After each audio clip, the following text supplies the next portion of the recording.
don't have to tell you things are bad. Everybody knows things are bad.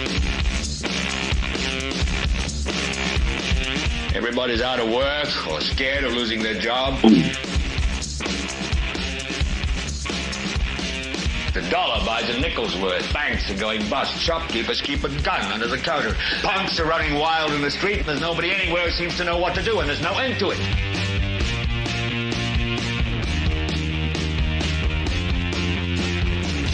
The air is unfit to breathe, and our food is unfit to eat. And we sit watching our TVs while some local newscaster tells us that today we had 15 homicides and 63 violent crimes, as if that's the way it's supposed to be. We know things are bad, worse than bad. It's like everything everywhere is going crazy, so we don't go out anymore.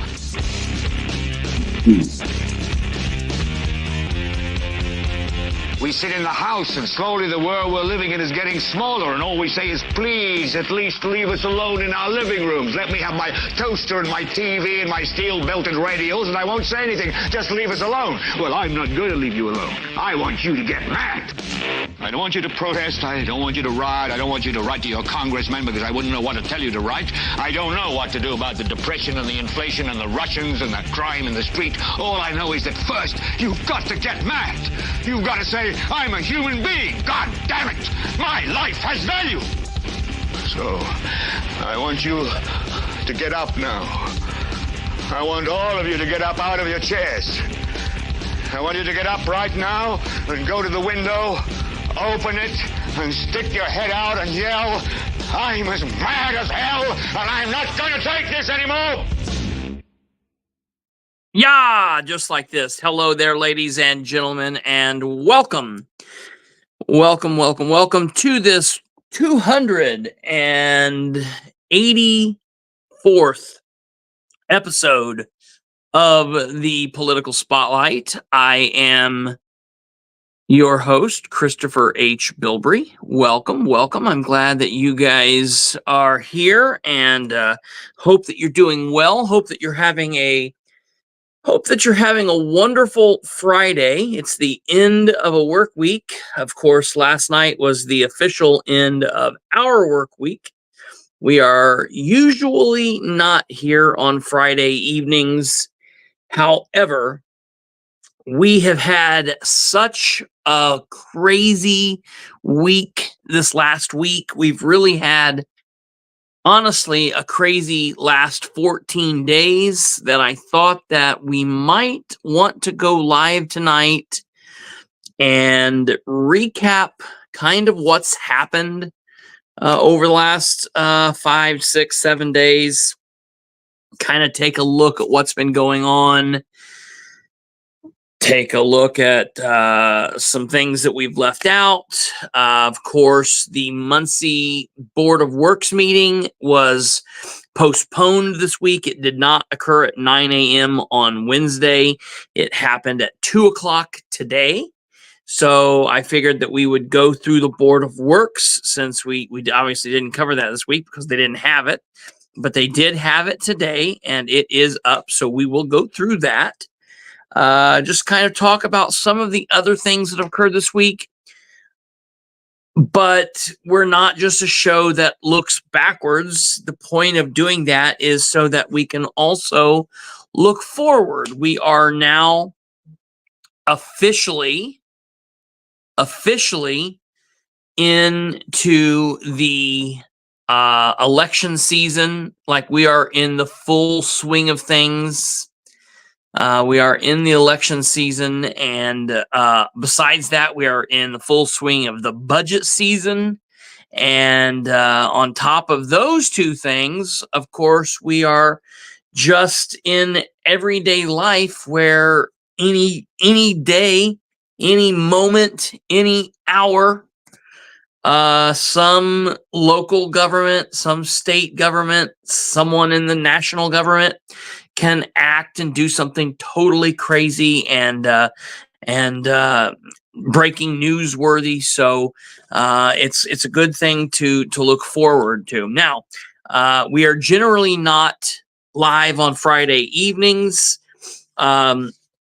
This Friday, obviously, you can tell I'm not coming to you live from the official upstairs basement. No, rather, I am at the Bilbrey compound. I am with my grandparents this weekend, spending some time with Ma and Pa. On this Friday evening, was here for most of the day and doing some things and helping them with some things, mostly fighting and arguing with them and helping to change one of their minds and then change the other mind and whatever. I said they're going to stop asking me to come out. So we are not at home. We're not in the home studio, and that's why things look a little bit different, obviously, behind me. None of the comments have been put up on the screen because exactly 5 minutes before I went live, I went to call Kate to let her know that I would need her to do a little bit more than normal because I am not in the studio and I could not get her to answer on the phone. I have not spoke to her all day. I hope that she's okay. I don't know what's going on, but she obviously is also not here. So we are kind of completely up a creek without a paddle at the moment. We don't know what's going on. Matter of fact, I'm trying to work to get the banners up as we speak because I generally don't do that from the... Oh, there's that one. All right. Now we've got our live Sunday through Thursday banner up. Okay, I think that looks good. What else? No, I think that's it for that. I want to apologize, at least momentarily, for not having your comments up, the folks that are commenting, because it's hard for me to do that. So if Kate comes stumbling in at some point, we will know what's going on. From the setup I'm at, I can't even tell if she's on screen. Generally, from the studio, I can tell when she's at the controls and doing what she does. But from the setup we have here, I have no way of actually seeing her. So if she comes in, we'll see her, and I hope that she'll pop on. Periodically, I'll just be like, oh, okay, by the way, if you're here, pop on and let me know, because I don't know that. So that is that. But alas, we will figure this out and get through it. I'm sure something's going on. I think this is her first no call, no show in the entire time we've worked together. I'm certain that something has happened. I mean, I'm sure that they're okay. I hope that they're okay. You know, I'm sure I would have heard if something happened. So I'm certain that something has just come up that one of us has forgotten about, and so that's no big deal. So that's what happens when we do a live show on Friday night when we generally don't work. This is what we get. Haphazard. It is what it is. That's kind of the name of the game of the show. While we're here just talking about randomness and insanity, I will take a moment to ask you guys to please do the things that you do. Like the show if you're here on YouTube, hit the like button. We would definitely appreciate that. That would be fantastic if you could do a thing such as that, because that helps us. It would be fantastic. Like, subscribe if you have not subscribed. Hit the bell so you can get notified when we go live.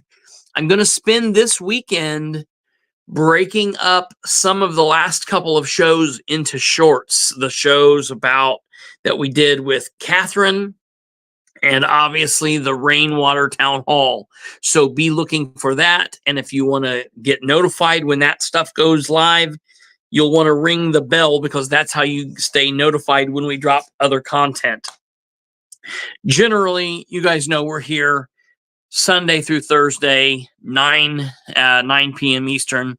Tonight's a good example of why you might want to click that bell, because we generally don't go live Friday. And if you didn't catch us saying that through the week, then you might just be out living a life. And for everyone that clicked the bell, they'll be getting a notification, hey, we're live. So that's the reason you want to do that. Of course, the thing past that is the communications box, which means we want you to talk with us. If you go right over here to the right hand side, If you're here live, you can comment to us live. We'd love to interact with you. If you're watching at your own time, you can comment down below, down here. And above all else, share the show with everyone you know. I will ask, since I am not at my regular studio and I'm here at my grandparents', I have been unable to share this feed on Facebook as I generally do. So if there's anyone out there that's willing to share this on social media, share it in any of the Muncie groups and any of the Anderson groups or Henry County groups, I might ask that you be willing to do that if you're so willing. So, oh, hey, look, Kate is here. I don't know if that means she's here, or if she's on screen. Oh, sorry, had a tour at the asylum tonight. Well, that would make perfect sense. Tonight is Friday the 13th. Ooh. So they had a tour at the asylum. Kate, does that mean that are you on screen here, or are you just in the comments? She's got to be in the comments or she would have popped on by now. That's no big deal. I just didn't know. I call it. No, okay, there she is. I am here. I was stuffing my face because I hadn't eaten before I went out to do the tour. That works too. Yeah, that's no big deal. Okay, very cool. I'm here. I'm in the doctor. Cool. I'm working. Awesome. No big deal. I knew that you were I knew something had happened, so that's I appreciate that. I'm sorry about that. I should have called you earlier, but that is that. So I hope you had a good tour out at the asylum. Hope everything went well out there. And yeah, so that's that. So I am so thankful for everything Kate does. I don't want anyone to ever think like I am in no way bitching about her being like not being here. Like I understand things happen and she's got more important things to do quite frequently. And it's like keeping people alive. She's a mother and making sure that her husband is taken care of and her she has other job on top of this job. So that's that. We are very appreciative of everything Kate does, and we that's the thing. When we produced this show, when we were trying to think of what this show is going to be called, Perception is Reality was kind of something that I came up with like on my own without anybody, and there was nothing going on there. And so it was just Perception is Reality with Kristopher H. Bilbrey. That was the title. My name was in the title, whatever. And it is what it is. The political spotlight's just the political spotlight. But when we created the thing, I'm the one that created the artwork for it. And, even though Brandon's not here nightly, if Brandon's not here nightly, I understand that. He still does so much for us. And he does such amazing work when he is here, and he helps with, thoughts and networking and brainstorming things, so I'm very, very thankful for him. But I absolutely, without a shadow of a doubt, wanted to absolutely give credit to Kate and Brandon, because I know that I'm here talking every night, but if it was not for Kate and Brandon, the show would not be what it is, and I would not be here in the format that I'm here. That's why we include the three of us on the artwork and do all of that because of that. So I'm very thankful for the part that each one of them plays, and they can do no wrong in my book. So that's that. The asylum is the Randolph County Asylum, the old, for lack of a better word, it would be called the Poor Folks Home at one point. It was the, it's basically the asylum is the Indiana's basic first format of the welfare system-ish, how you say. And that's where people who were indigent, or maybe they were ill, maybe they were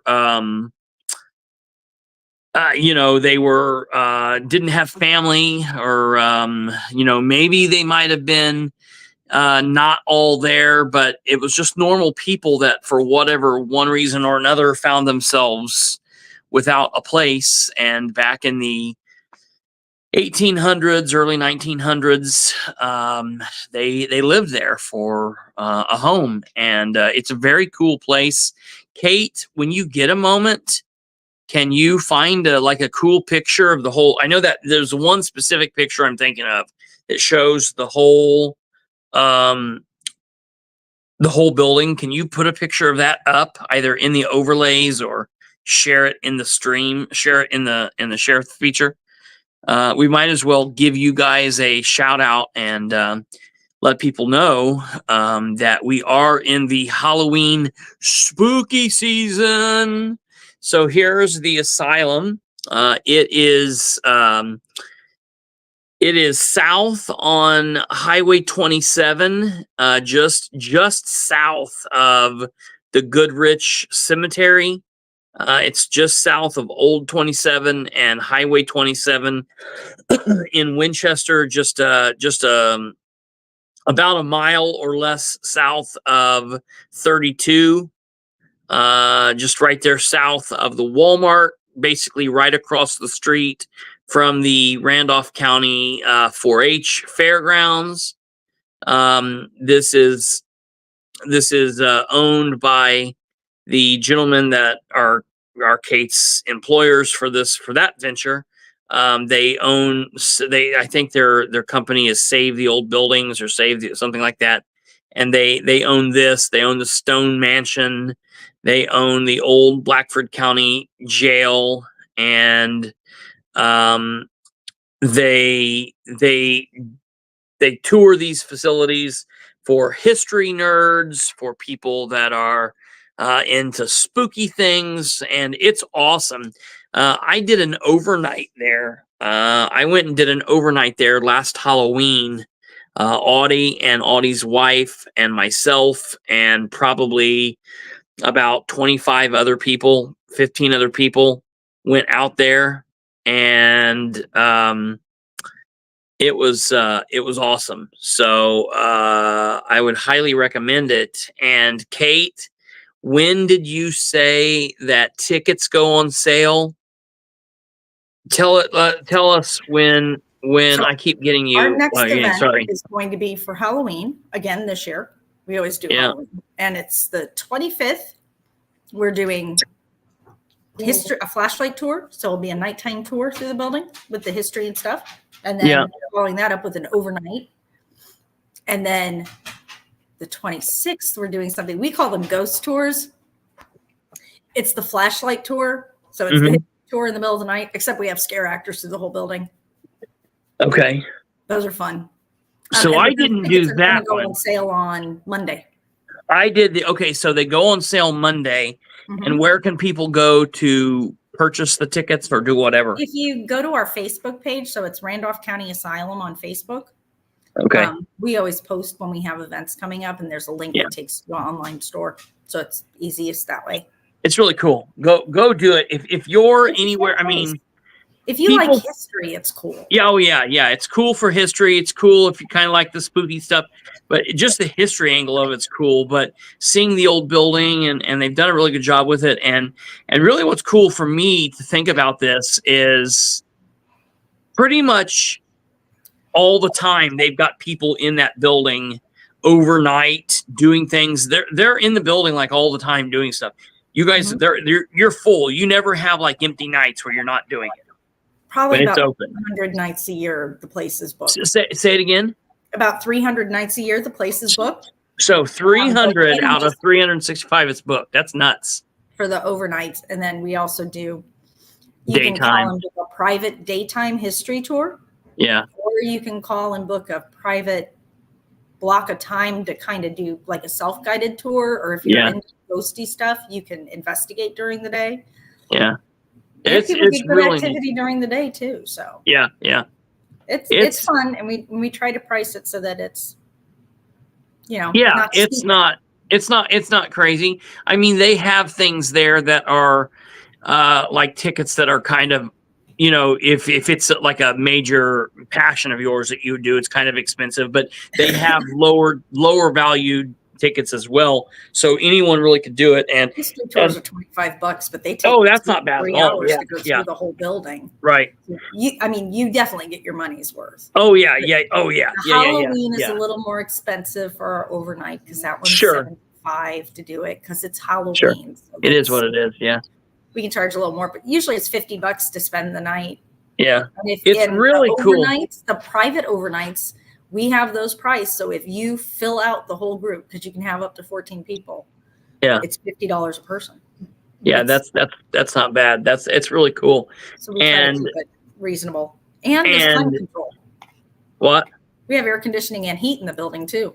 Oh yeah. It's very comfortable. It's not like you're outside walking through like you're freezing. It's comfortable building to be in. It's really amazing.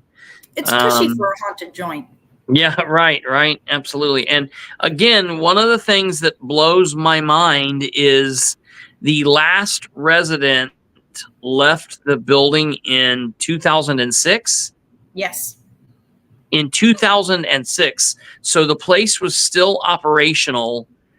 Like we just had the 23rd year tour, 23rd year anniversary of 9/11. There were people in the building that watched the terrorist attacks. That's crazy to me. That's just 20 years ago. People were still living there. And so, matter of fact, the most recent guest there is still alive.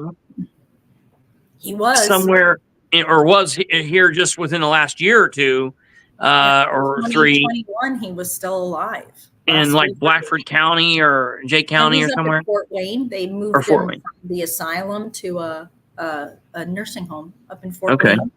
And last week, I don't know if Ted has called them since then, but last I knew was 2021. And he was still alive. And he's like, he's old and he has dementia, but he's like, this place is nice. My last place, I slept in a coffin. Like, what's going on? But the asylum is really cool. They also own the Stone Mansion in Winchester, which is really cool. So people could consider that. So there's just a little. That one needs a little plug. Because it was hit by the tornado. It was good, but then it was hit by the tornado. So Let me see if I can find a picture of that one. That's that. Yeah, if you can find, that's really cool too.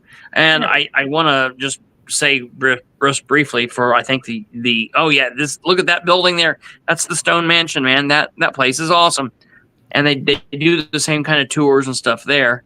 Mm-hmm. I'll say, just for the terms of service for YouTube and everything, and to just be fair that we're not like sponsored by these people. I would welcome a sponsorship by these people, but we are not sponsored. Yeah, right. Yeah, right. Yes. We gotta fix this thing. Yeah, they are they're awesome. That's a really cool thing, and so it's pretty cool. Yeah. So that's she was out there entertaining the ghost instead of entertaining us. How many people were out there tonight? Yeah, 25 people for the tours, and then I left. How many people are staying for the overnight? 22. Man, that's crazy. See, that's awesome. That's the thing. There's always not all the tour people stayed for the overnight. Some people just came for the tour, and other people are just coming for the overnight. So all together, we probably have about 34 different people in the building. Yeah. See, that's the thing to me is it's cool that like when you do that, it's not like you're in there by yourself or like in there with like 2 or 3 people. There's a number of people. So like if you're weirded out by that, there's enough people in there to make you feel comfortable. But it's an amazing building. I absolutely loved it. Probably my favorite time, and we talked about this last year, but my absolute favorite time was going up in the attic, turning the lights completely off, and just sitting in the attic quiet and just sitting in complete darkness. And we sat up there for 45 minutes. It was amazing. And your eyes get used to the dark, and man, even going down into like the dark but less dark hallway, it was insane. It was like, too much, but it was really cool. So yeah, that's a really cool thing. And I think we got a picture of you in the jail cell. Oh yeah, we've got pictures of me in the jail cell and all over. So yeah, it was pretty cool. I'm going to do it again this year. I hope so. I hope you and Audie and Darla come and tag around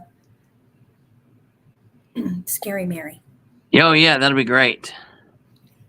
Yeah, I can't wait. Yeah, so that's that. With you. I just do the tour and live. Right. Yeah, right. You're on your own, bud. Yeah, right. Yeah, it is what it is.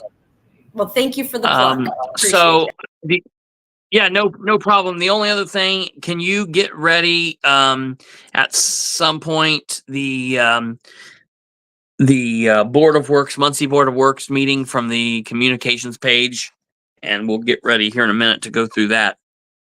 So, okay, I want to talk a little bit political talking. I've had a couple days. Yesterday was a whirlwind. We were supposed to have Beckwith on last weekend.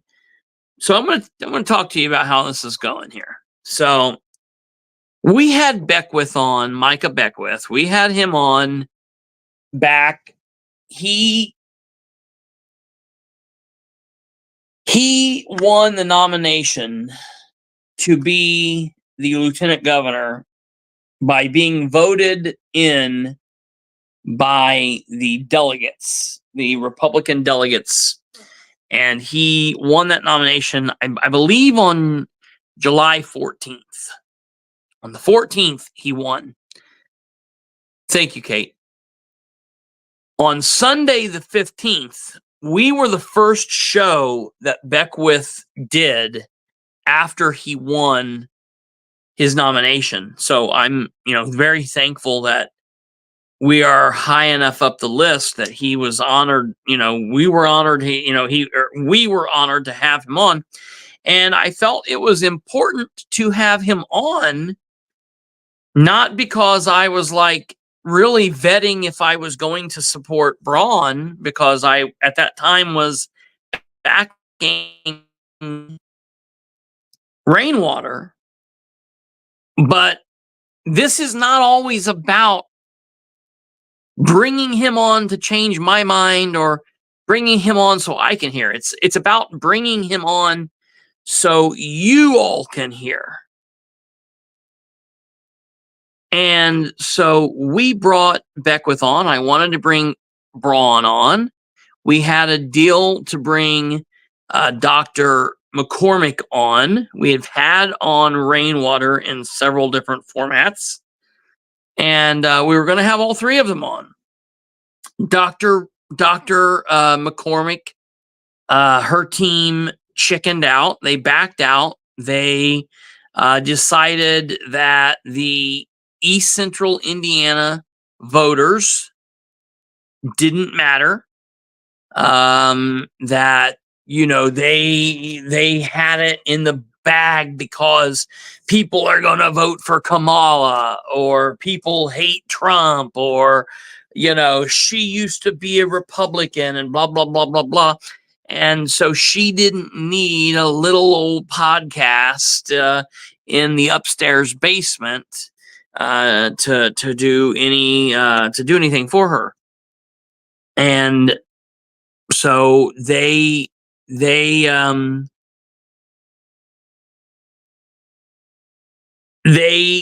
booked a showing.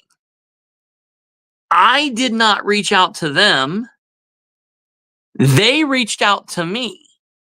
I met with Dr. McCormick last year in 2023, and actually in 2022. I met with her as early as October, November 2022, and we met at an event in Newcastle, and she told me then she would love to come on the program. She loved what we did, She had watched and had seen the format, and she was appreciative that we were at her event. They had a system that they were going to live stream and record her speech, and their equipment went down, and I happened to have equipment with me. I did not plan on live streaming or recording it. I just happened to have it with me because I was coming from something else. And when theirs didn't work, I got to talking to someone and I was like, I could do this. And they said, yes, would you? So we live streamed it for them. We gave them the link. They were able to share it around. We told them that, we would leave our branding off of the first and the end of it so they could put their branding on. And, that we would put our branding on, in the show, but that we would allow them to use it and not like copyright strike them or whatever. And they were very grateful. And she's like, yeah, we'd love to come on.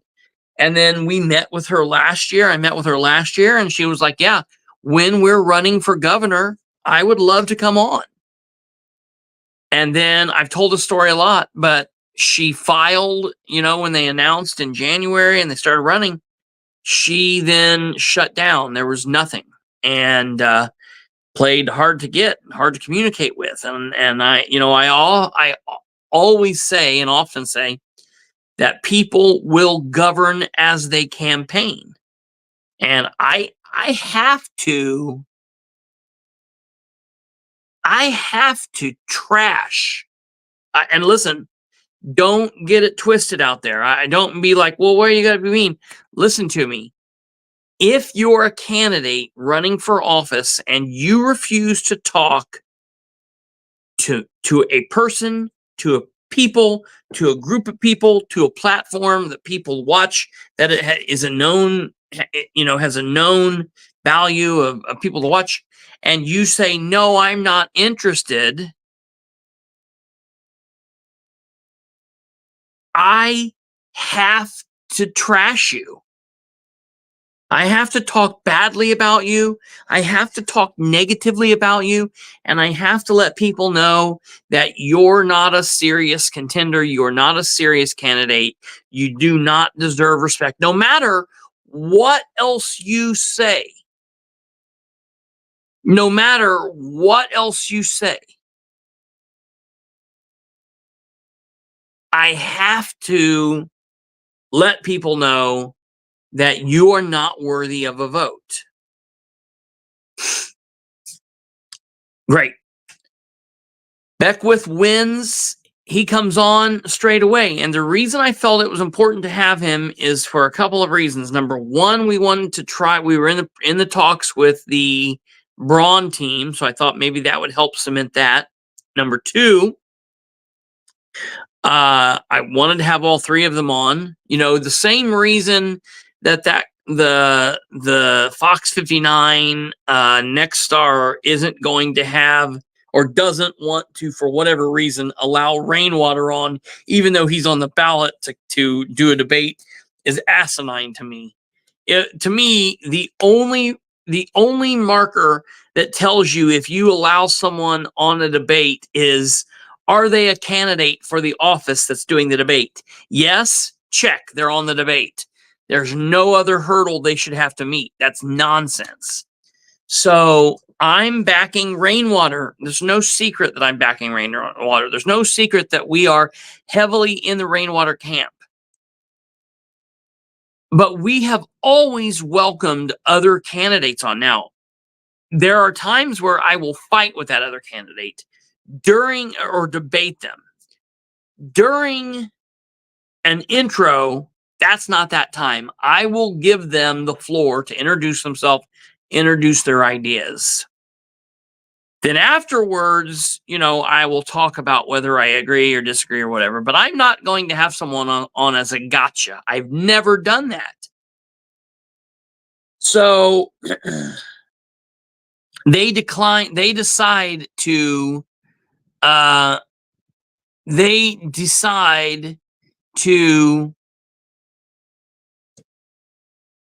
just that's hilarious, Joe. I didn't see you say that either. I'm glad you put that back up. I didn't see that. That's hilarious. When women gossip, they get called bitchy. But when men do it, it's called a podcast. That's hilarious. That's funny. God, that's so true. So anyways, you know, we had him on, and it was to, number one, celebrate, even though I don't back him or specifically his candidate in November, I applauded Beckwith's win over the establishment, Julie McGuire. That was a big win. A big, big, big win. We had him on. We talked about it. We let him have his moment. And that was a big thing. Now, since that moment, we have had all kinds of issues. We've questioned Beckwith. He's answered. He's not answered. He's had some interesting things happen. He's had his media people answer. He's buddied up with some of the most establishment officials within the state house. And it has led to a lot of questions. And Brandon has been there every step of the way to hold him accountable for various things. And so he, again, and I'm putting this all out there, we didn't reach out to him.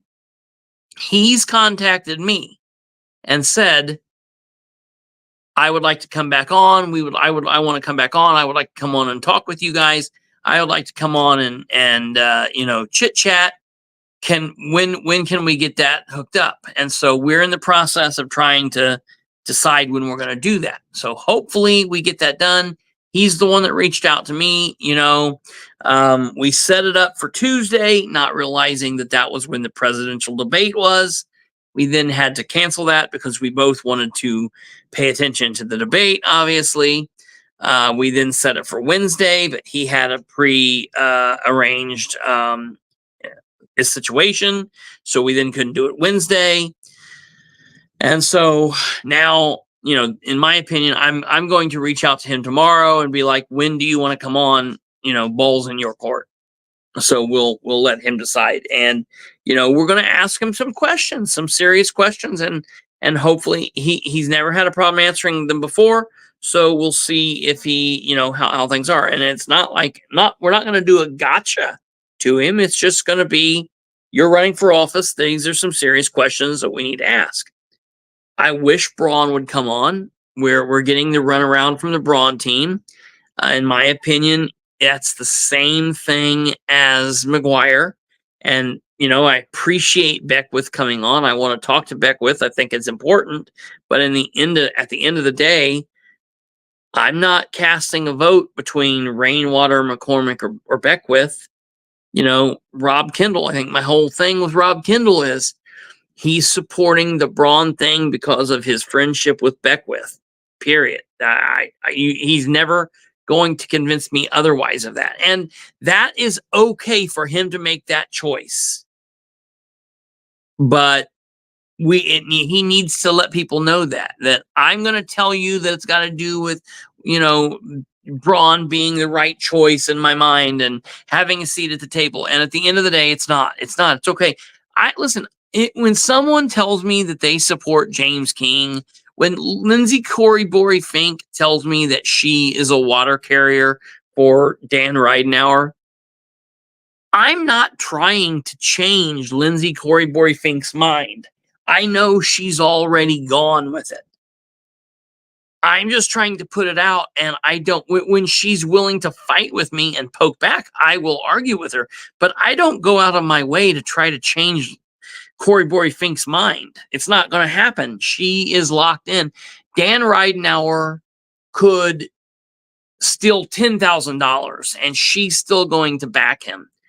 No amount of wrong, they're going to, it's just like what happened. I mean, it's okay.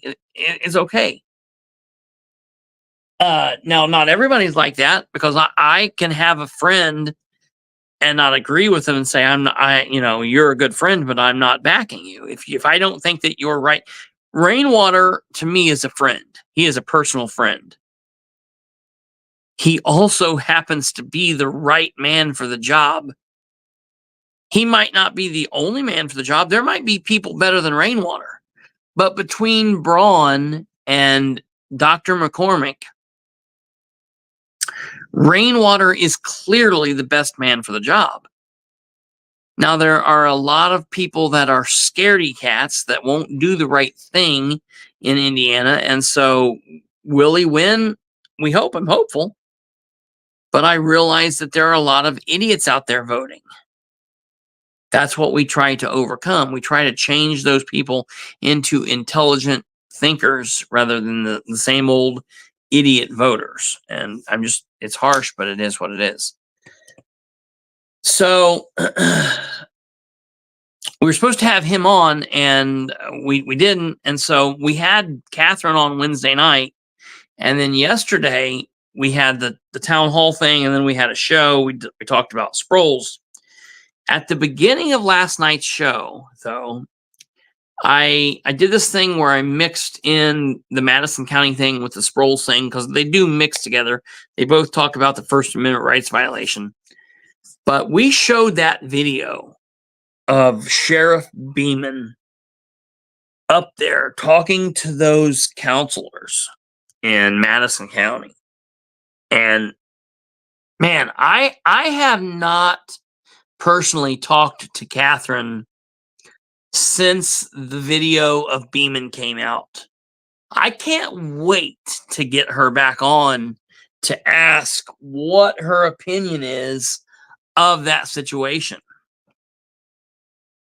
Because that is damning to Beeman. In my opinion, his actions at the dais up there at the bench leave a lot to be desired. And for him being the chief law enforcement officer in the room, the elected constitutional sheriff, and acting the way that he did, and talking the way that he was, and acting like he was looking for direction from these counselors, it didn't play well. And again, it cemented in my mind that he was absolutely in the wrong. And while Ben Gale is a fool who made that a 10 times worse situation, Beeman was like, here, let me help you out, buddy. You know? And that's gotta be, I think that's gotta be painful for Catherine. And so I don't take pride in it. You know, I think it probably hurts her. It would me. It does hurt me. I don't know Beeman. I've given him the benefit of the doubt, and it upsets me.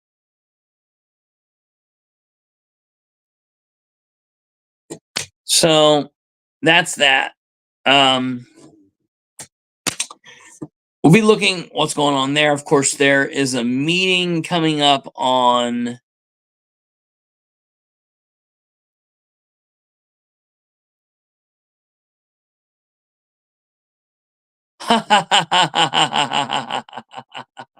oh no, it's great. Look at it. Look at this. Look how wonderful this is.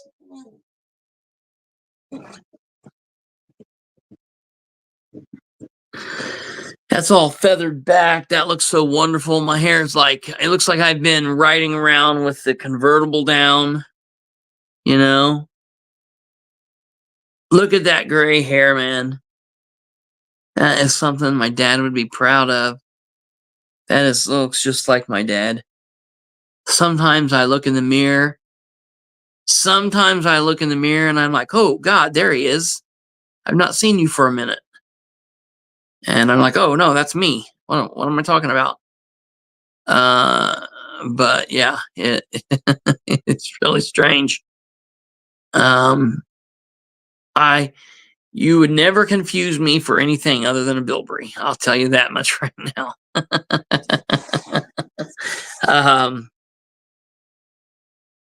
buzz the side down and leave that on top. Yeah, right.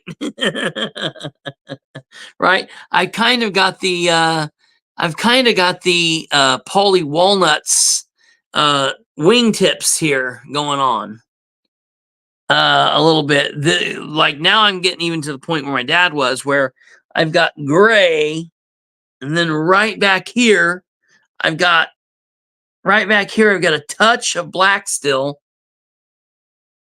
and then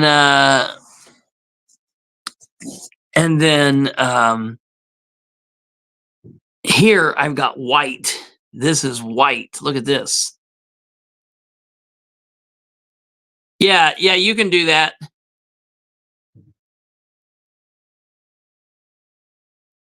So,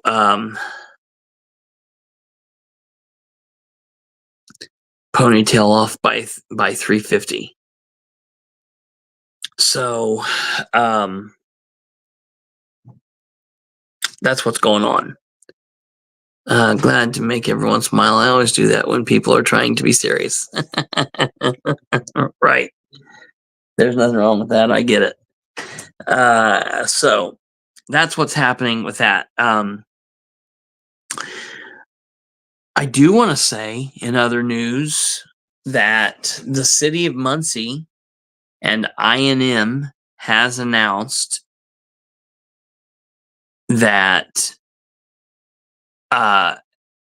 hey, Kate, before you put the board of works up, can you scroll down and look for their press release about the road opening on Tillotson? It should be right around the board of works. It should be right around there.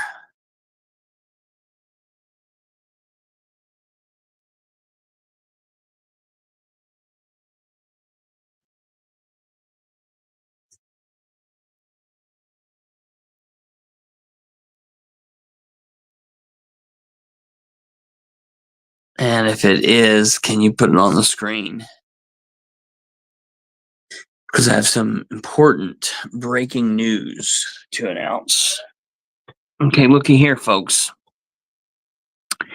The city of Muncie and Indiana Michigan Power is proud to announce that the road closure at Tillotson and Riverside is now going to be open. Does it say when it's going to be open?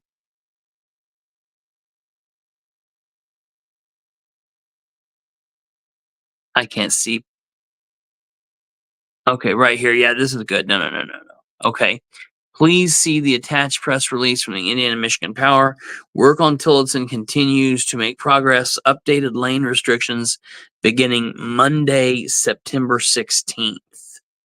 So this is really, really, really good news for City Councilor Nora Powell.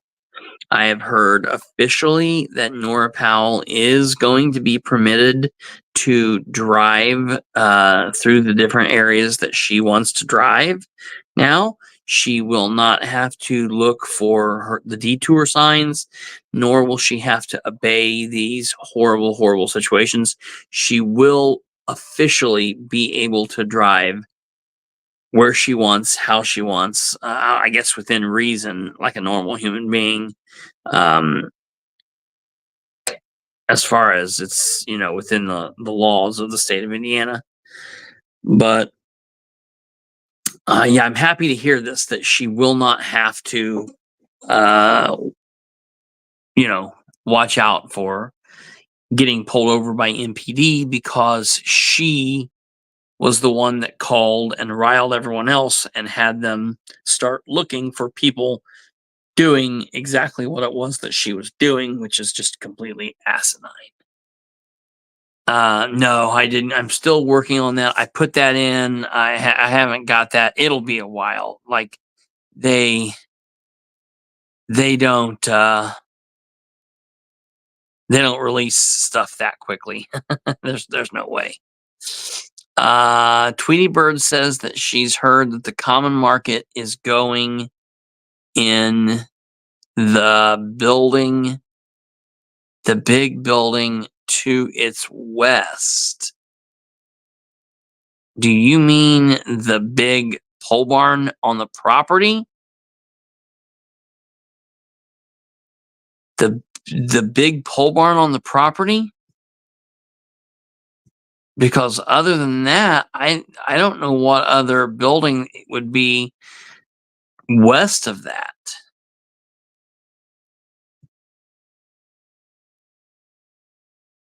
Because you then have that road, and then you have those houses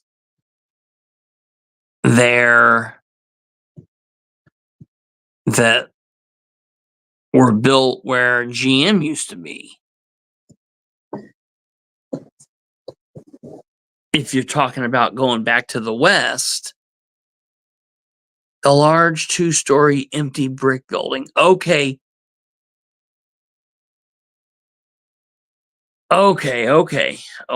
So it's moving out of right now. For those that are aware of the area, the common market is in the old Kinney floor covering building at the corner of Hoyt and 8th. And so you're saying that it's going to go into the building just to the back. That I know what you're talking. I know what you're talking about. I wonder. The old Plank Brothers building. Yes.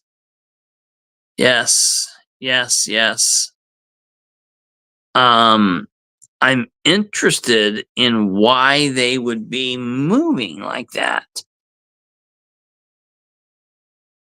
Okay, so it's this. Okay, so it's not that they're going to leave the old Kinney's building. It's that it's spreading. It's getting bigger. Now that makes sense. And you know what? I'm happy for him. Mike wants it to become a business incubator. I'm happy for Mike. I'm happy that that's good for Muncie. That's good for that area. That's good for the that's good for that business. Now, I mean, I'm just going to be honest. This is a very controversial. Yeah, the former Plank Brothers. That's as soon as that's thank you, Stumblefoot and Jackie, for that. That is spot on. You're absolutely right. I'm going to say something controversial, and I know that Tweety Bird is probably going to yell at me, and other people probably will, but I'm just letting you know this is just how this is. Maybe maybe it's a little bit of my bias too. I'm happy for Mike. I'm happy for the neighborhood. I'm happy for that area, and I'm happy for that thing. Now, I don't know really what the common market is.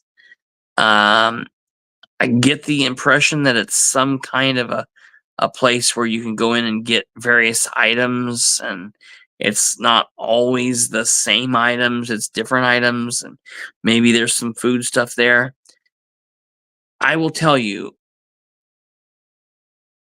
I don't get the feeling from much that I've seen that like I would be specifically welcome there. Like if I wanted to walk in to the community, whatever it's called, I don't get the impression that I would specifically be welcome. I feel like it seems, and maybe I'm wrong. And if there are people on here, please tell me. Maybe I'm wrong. I just feel like they cater to a clientele that they would think that I don't fit. It's just like, for example, when there were citizens that got up to speak at the council meeting, and Emily would kind of interject or laugh or make fun, like in the thing the other day. It's kind of that they should welcome you. We were there once looking for eggs. Well, they should welcome. I would hope they would. And I don't see but see, I don't even mean from the Dan aspect. And that's what's strange to me, is he is extremely friendly with Dan and seems to really be in line with what Dan is attempting to do, and at the same time seems to be extremely progressive in thinking. Now that interests me because, I'm not, he, number one, local politics is not the same thing as R&D. You know what I mean? He would be welcome if you had a ponytail. I might have to just take a stroll in one day and see. I've never been in there. A funny story. Everybody in the world knows that as Kenny's Floor Covering Building, and it's been Kenny's Floor Covering Building forever. In the mid 2000s, probably from 2008 to maybe 2000,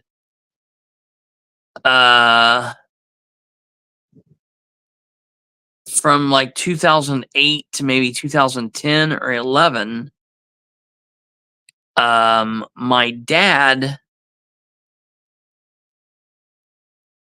owned the building, and his business was in that building. Muncie Tent and Awning moved from the building that it was in for a billion years at Walnut and 8th Street, and they moved into the Kenny's Floor Covering Building, and they were in there for probably about 3.5, 4 years until they moved into the place that it was finally. So that's an interesting place. I would like to go in there, just to go in the door again and just kind of see what they've done to the place since the last time I was there. But I'm interested. So that is interesting to me. I'm glad. Anytime a business is expanding, that's a good thing for Muncie. I mean, 99% of the time. So I'm glad that they're, like someone said, good to see him saving the building. Hopefully it is what it is. Another thing that I'm wanting to talk about is something that is starting to come about, and it's this fight between the city of Muncie, the mayor's office, and the city clerk's office over their budget, over this budget issue. And I think that this is going to turn into an interesting ordeal. I think it's interesting because the clerk has hired an attorney. The clerk has an attorney that will be representing the clerk, I would assume, against the city of Muncie. We've already seen there's some questionable stuff with the budget. I think the budget process is going to be interesting. I think that we're going to see some interesting happenings when it comes to the city of Muncie and the clerk and the clerk's salary. I'm not gonna say anything more than that, other than I think there's some interesting things going on, and I think that that's of interest. At the same time, well, she has a budget that would allow her. There's already money budgeted for the attorney's expense. So some of that money is already set aside. I don't know how much. I don't know how much more she would have to, allocate for that. We'll have to find that out. That is a good question, because it is that's all relevant. I will have to say, though, in looking through this most recent budget and dealing with people in connection with that and a couple different things, it has come up that various people were unable to find Dustin Clark's line item, his salary. He is the Prairie Creek superintendent, and people were unable to find his line item. And through digging and digging and digging and looking and asking questions and calling and checking around and looking, the city is saying that Dustin Clark is a parks foreman that gets paid out of the parks budget. Well, that is extremely, extremely odd, seeing the fact that he is not a parks foreman. That makes him not a salaried employee. That makes him an hourly employee. It makes him technically a part of the union of AFSCME, not a department head. Why is he not listed as the department head? Why is he listed as a full-time hourly employee? Is that the case? If so, why? And there's no one named Dustin Clark. He's Dan's imaginary friend.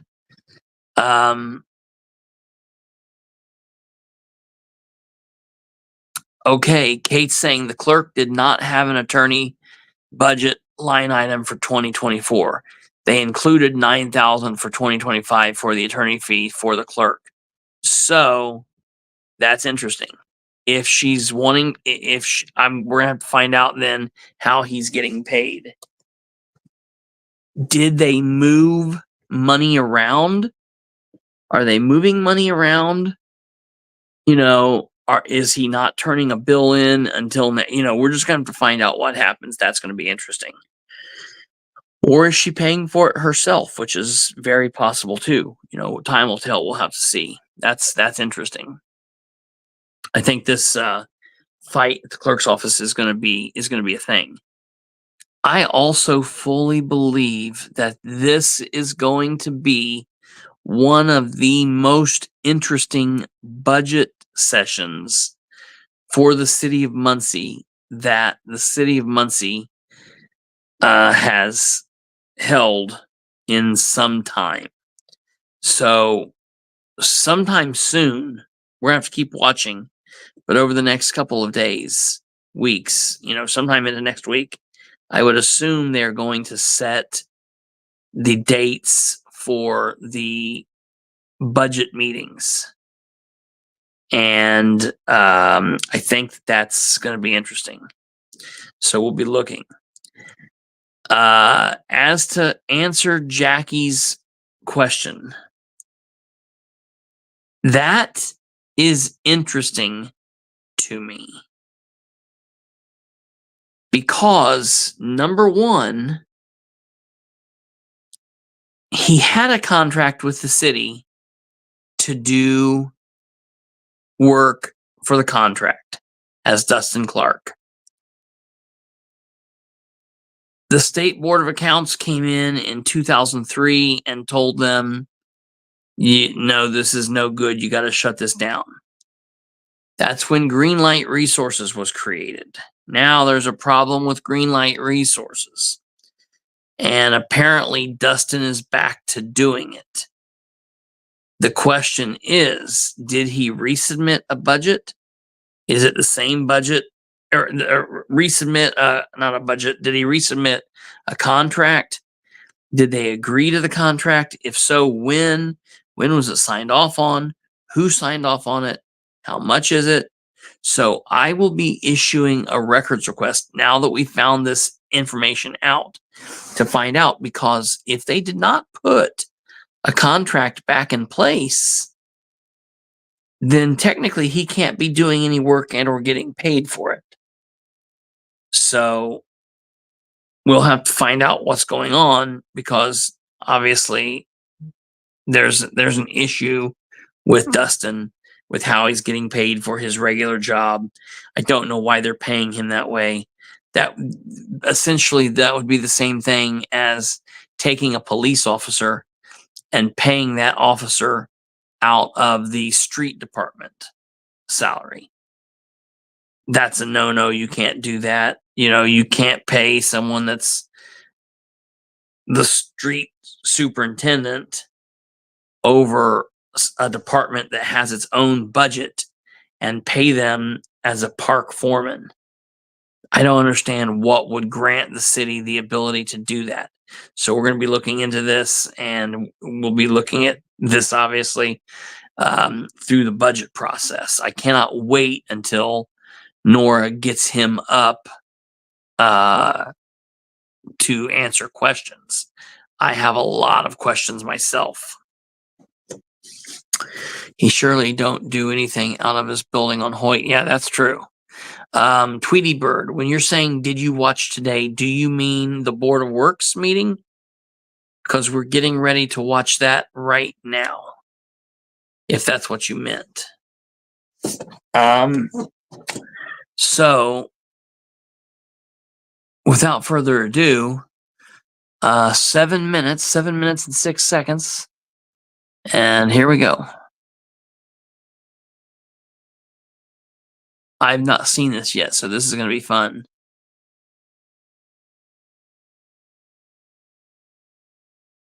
Off of me all the time. Oh, Well, good afternoon and welcome to the special September 13th meeting of the Board of Public Works and Safety. Pause this real quick. This is our You rescheduled- mean, Tweety Bird, you mean Delaware County. Was there something that happened?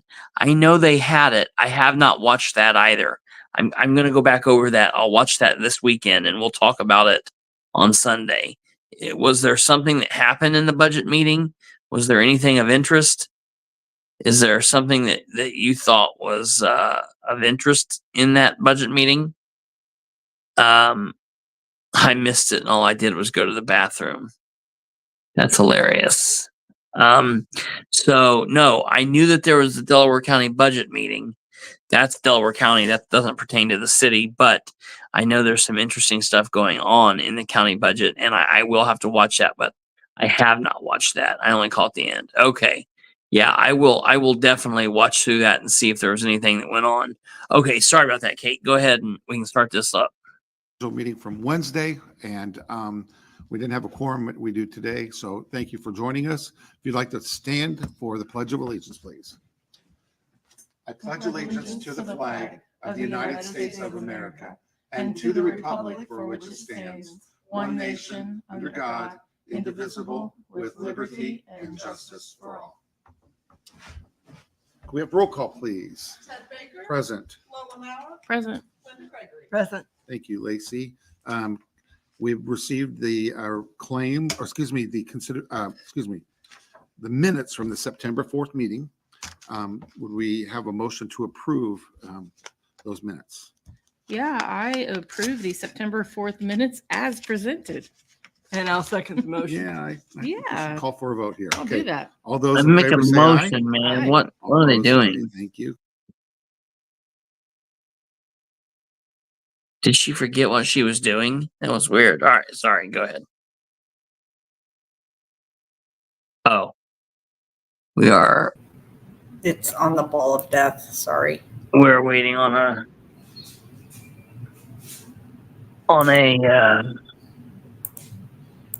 lagging internet. Sorry. No, you're fine.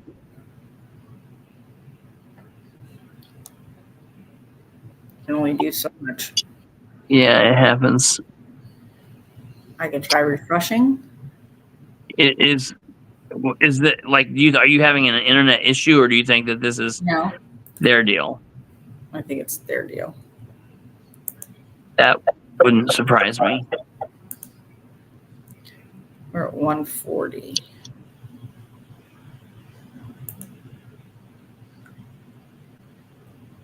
Still. Oop. Back a bit. No, it's still 90. Well, that's funky. It is very Um, risky. It's like it's stuck. My internet's fine. weirdness.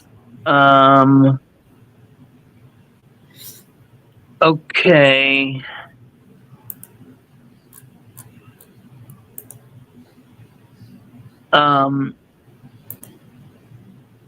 Can you back out of there and like shut Facebook down and come back to it, or shut that thing down, that window, and try to come back to it? To the special Oh, there we go. September Oh. 15th meeting of the Board of Public Works and Safety. This is our rescheduled meeting from Wednesday, and we didn't have a quorum. We do today, so thank you for joining us. Probably got loaded that way. For the Pledge of Allegiance, please. I pledge allegiance Well, to now the I'm flag stuck off of the screen, United so States of America, You're fine. and to the Off republic screen. for which it stands, yeah, I did it a different way. under God, It's like taking over all my tabs and everything. I can't. We have roll call, please. Present. Present. Present. Thank you, Lacey. We've received the claim, or excuse me, the minutes from the September 4th meeting. Would we have a motion to approve those minutes? Yeah, I approve the September 4th minutes as presented. And I'll second the motion. Yeah, I Yeah. call for a vote here. Why do they do that. talk like they don't know what's going on? Aye. All opposed? Okay, thank you. They're just there to rubber stamp. They don't. Yeah. Oh man, same thing happened. Same spot. Okay, well, it is what it is. It's me today. Sorry. That's fine. Now I We gotta can. figure out how to get my tabs back. There it goes. Sorry. No, you're fine. It's just being evil. Yeah.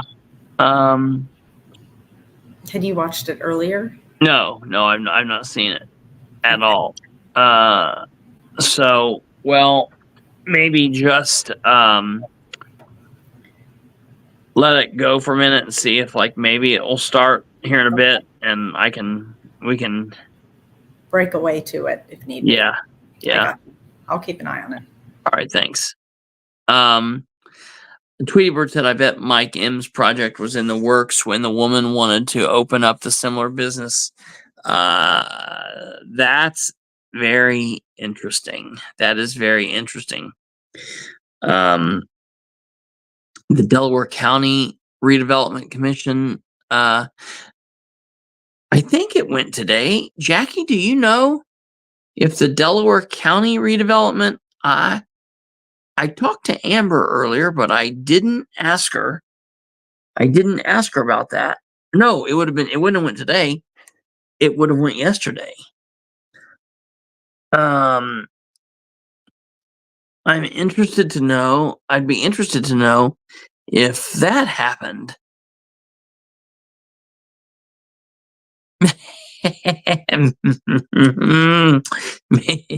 Maybe Lola at Boardwork had a liquid lunch, LOL.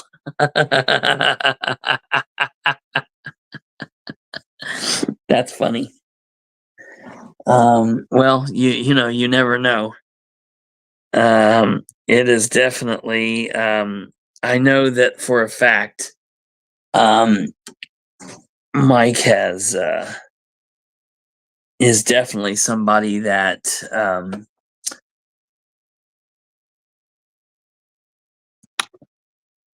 is a mover and a shaker. Is definitely somebody that likes to shake hands with the big wigs and be part of that. Bilbrey would take money from the homeless. Bilbrey would take money from the homeless.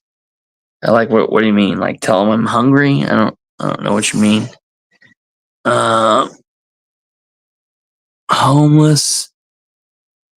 Homeless, go sleep in there. I don't know what you're talking about now. Are you drinking the same thing that Lowell was drinking? I'm a little confused, sir. How many alcoholic beverages have you had before operating this computer? Are you OWI, operating while intoxicated?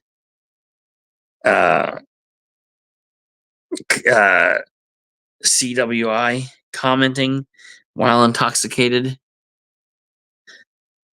I need you to perform these stupid human tricks. I have. I'm going to read you implied consent. I have probable cause to believe that you've operated a vehicle. Oh no! See, it's trapped in my mind. I have probable cause to believe that you have commented text while. Well, now see, it's stuck. You can only say it the way it is. It's programmed. I have probable cause to believe that you've operated a vehicle while intoxicated, and now must offer you the opportunity to submit to a chemical test, and inform you the refusal to submit to a chemical test will result in the suspension of your license for 1 year. Will you now take the chemical test? Would be the first time a nice guy didn't turn out to be so. Wouldn't be the first time. That's that is definitely true. I had a guy ask me for a couple of bucks, and I asked him if he had a five. If he had a five.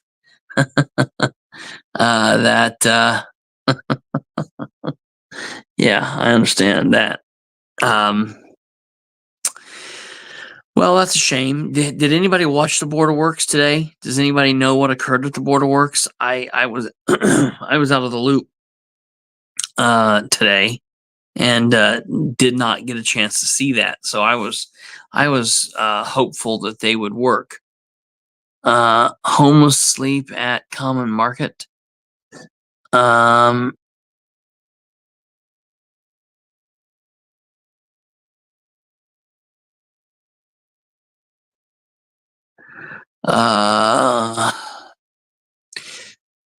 Now, were they being serious about that $1 million at that, or were they just guessing? Were they just taking their guess? I could never get that. I could never get to the bottom of that. Commented $1 million and no questions. It was in the comments of the board. Okay, $1 million and no questions. How can that be? That was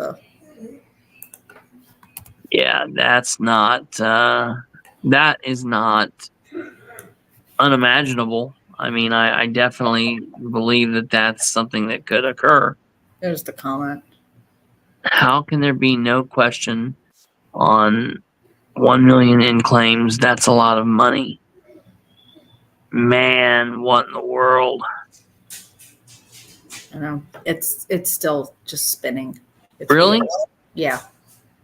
That is so weird. So I don't know what's going on.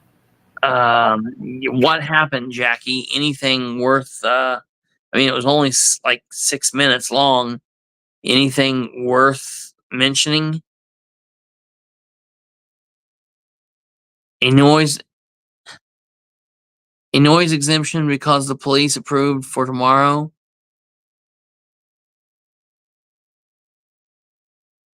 And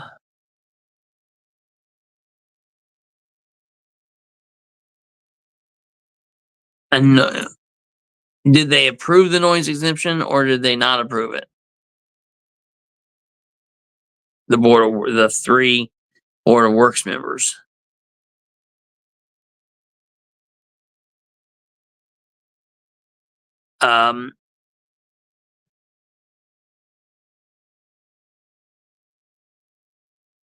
while we wait for them to answer, I do want to say next week is the redevelopment commission meeting, and I have tried and tried to get to a redevelopment commission meeting since June, and I have been unable to.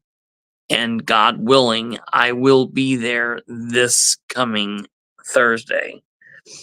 I want to be there because I want to hear what they're going to be talking about, but I specifically want to be there because I have some questions that I want to ask during my 2-minute window during the comments. And I cannot wait. A noise exemption was approved. Okay, so that's good. And yes, Karen's right. Things are maybe not going right because today is, of course, dun dun dun, Friday the 13th. So that is what it is. That's an interesting thought. Stumblefoot could not get the video to work either, which makes me believe it's something with the city of Muncie because they've had this issue. Now, Amber has stated that she is going to fight to try and get this fixed. Listen, I'm going to be perfectly honest. I think it's time that Dan ends the contract with Mark Slusher. Thank you for your time here. We don't need you any further. And then what happens is they give Amber, say, another $5,000 to $10,000, and they have her live stream the Board of Works meetings, the MRC meeting, the sanitary district meetings, the council meetings, the park meetings, and any other meetings and things that there are. And that she works to find a way to cause the city to be hardwired to have a Wi-Fi backup and maybe to have a backup to the backup. And then finally, if that doesn't work, they could record it for at least it to be uploaded later like they do now. Amber has to be nice first and learn that it's not going to happen. Amber is like, somebody said it, you said it. Amber is like spicy, or no, I think Tweety Bird said that. And you said Frank's hot sauce or something. Amber is a different sort. I mean, that is who she is who she is, right, wrong, or whatever. There are definitely things that I disagree with. And I tell her as such. I tell her when I disagree with, oh no, you shouldn't have done that, or you shouldn't do this. And I get the same treatment that everybody else gets. It is what it is. I will tell you, it's kind of like Ryan Webb. There are things that Ryan has done and said that has, made people not like him for doing what he does. But I think overall, there's more positive there than the bad. And I think that what she is doing with the communications department, where she's attempting to try to take it, is will be good for the city of Muncie long term. Long term. She's like the grumpy mom you run away from. That's good. Let's see here.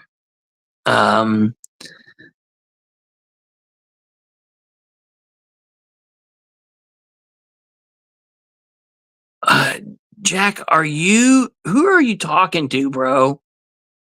Like, sometimes it's been a long time since you've like carried on a conversation that has just completely been disjointed to the point where like it's not followable.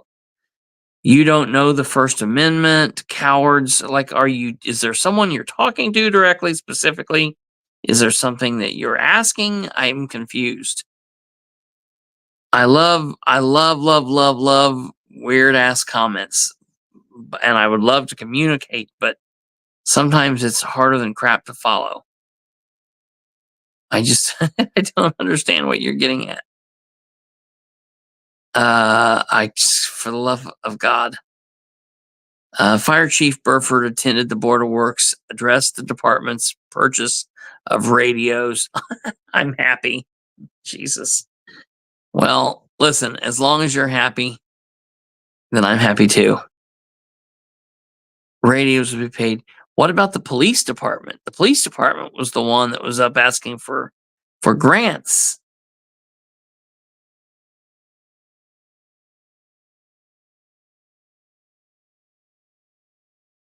Stumblefoot says Amber was telling me how I'm to comment.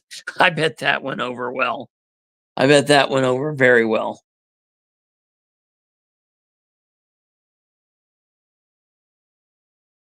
There's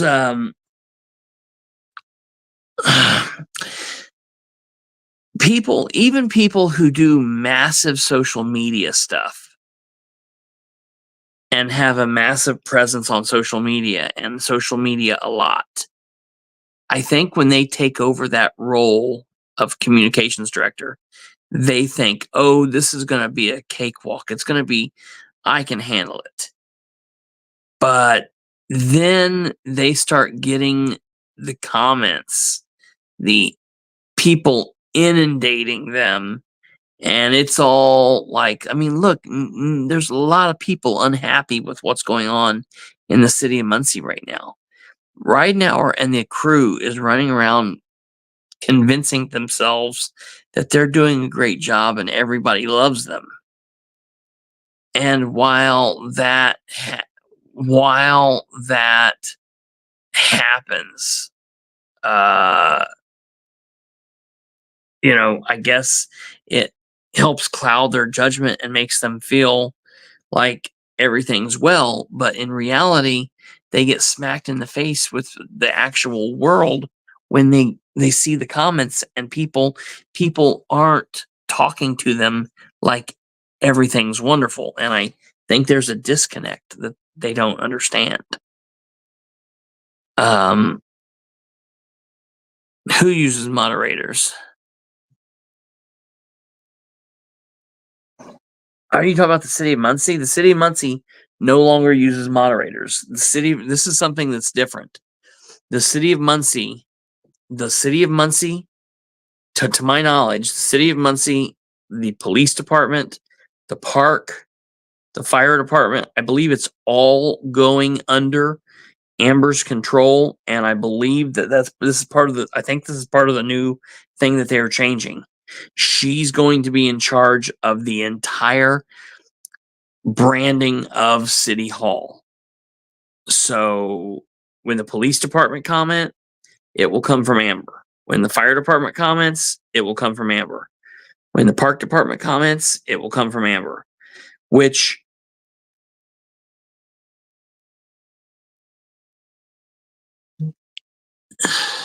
oh yes. People on social media, yeah. You're exactly right. And that's exactly, yes, that is correct. And when an elected official gets on and takes over and they get inundated with the people, they're like, whoa, what in the world? And they get a dose of reality. So yeah, I get what you're saying. That's absolutely correct. Yeah, Stumblefoot, I saw that argument.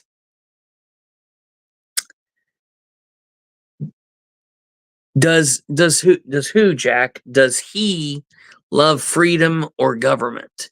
Great question, Bilbrey. Question mark. Safety or freedom? When you're saying he, who are you talking to? Are you watching the rainwater? And like we're past the rainwater interview. Are you talking about rainwater? Who are you talking to? Are you asking me safety or freedom? Or are you asking rainwater? Or who is the he? Who's the he in your statement?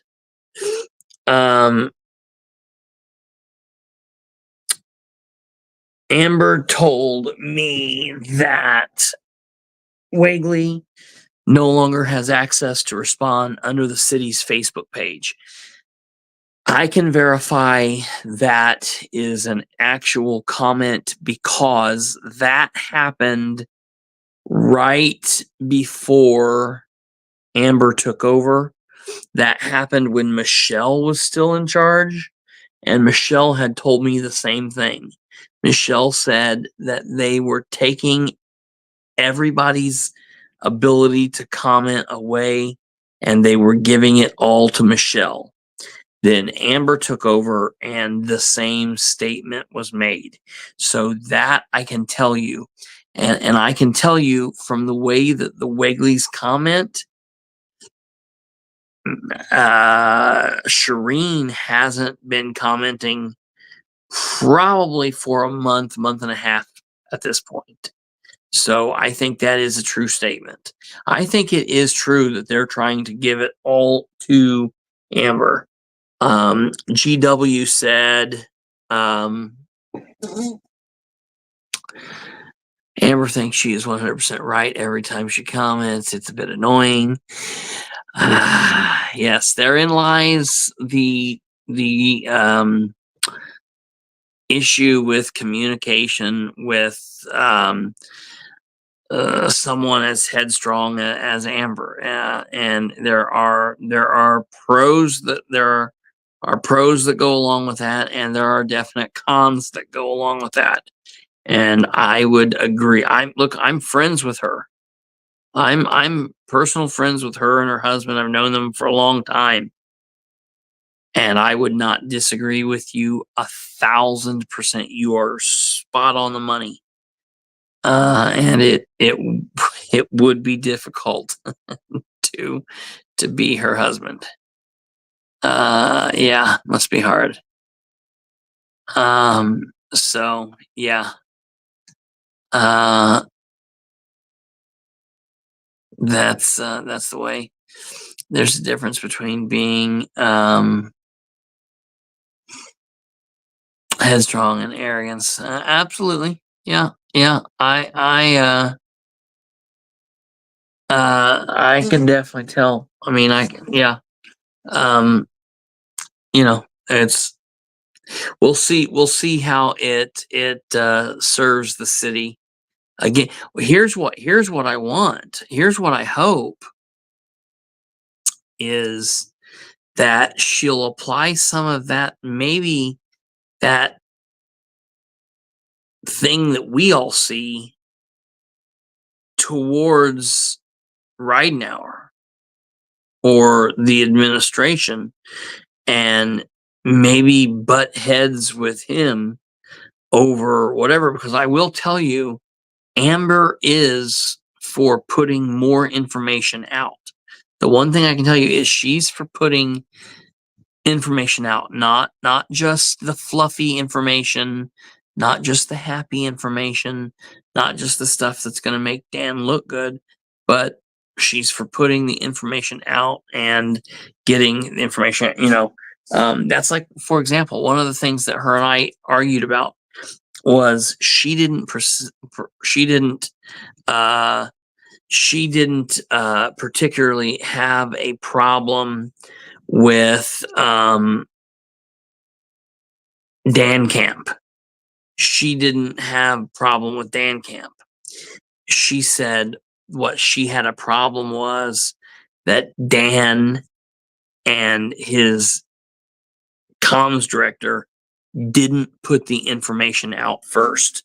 They let it all happen. They planned it all. They did everything behind the scenes. They let it come out. They let me break the story. And then even when I broke the story, they still tried to hide it. And they were weird about it. And she was like, that's the wrong, and I agree. That's the wrong way to handle it. That's completely insane to handle it that way. So it'll be interesting to see what happens. I'm definitely interested to see what happens with Record Request and her, if she's fighting for control, she's doing that now. That will be interesting to see how they are done and how they are handled. If it's better, worse, different, not different. You know what I mean? So that'll be interesting. I bet her husband obeys her pretty good. That would be an interesting dynamic. I have to say that.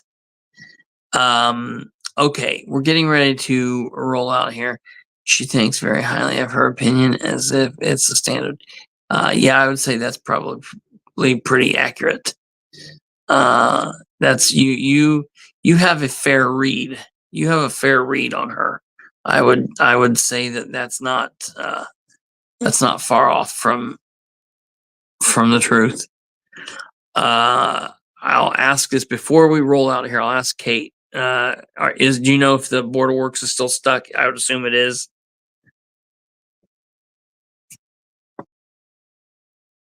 It's still stuck.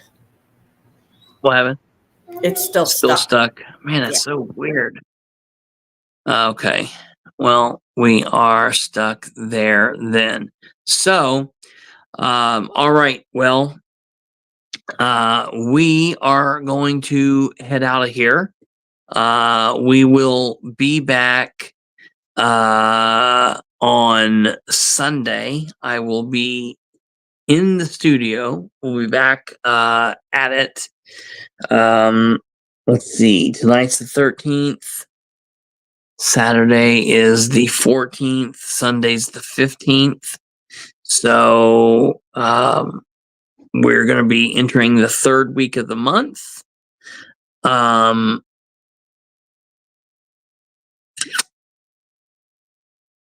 We're going to be, that'll be the MRC. Of course, the Board of Works. We'll try to take a look at the Board of Works on Sunday. I'll see if I can't get it up and going. I'll see what's going on with that. And then whatever comes next week. Oh, and I just got someone who sent me a message.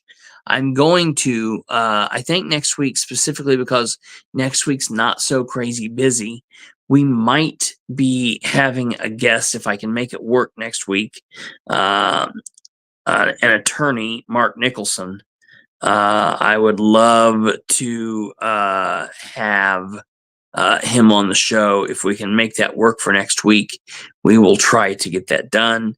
Mark has a very, very interesting story.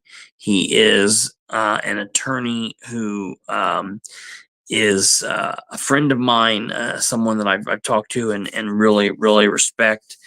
His sister is a friend of mine. You guys know her, Scary Mary, who's on Halloween Queen, who is on the show every Halloween with us. We'll have to talk with her, hopefully have her come back on the show this Halloween. But I would love to. She just messaged and she was like, hey, you're going to have Mark on. I don't know if she's watching or whatever, but I would love to have him on. Is he cheap? I don't know where he would fall money wise. I've never had to hire him. Fortunately, I guess, unfortunately, whichever way you look at that. But I think that he would be fair. I think he's fair. I know he's a good attorney. He is representing several of the people who are dealing with suing, or at least thinking about suing, Sproles down in Henry County. So he has an interesting story. He has been in prison, and I don't really know what all of the detail is there, but he's now an attorney, out living an amazing life and doing well, and fighting for the injustices in the world. So we're going to have him on and try to make that happen. We still are going to have on Beckwith sometime to kind of fight and see what's going on with these establishment people and all of that. So you guys have a very, very, very good rest of your Friday evening. Have a wonderful Saturday. Have a wonderful Sunday. We will see you Sunday night at 9 p.m. Before you leave, I want to ask that you please, please, please hit the like, do all of that stuff. You know what to do with all of the YouTube requests. I shouldn't have to tell you. It should come pretty easily. So please consider doing all of that. That would be fantastic. And we will see you back here, right here, Sunday evening. And that's it. You guys have a good night. God bless. Good weekend. And we'll see you then. Goodbye.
You know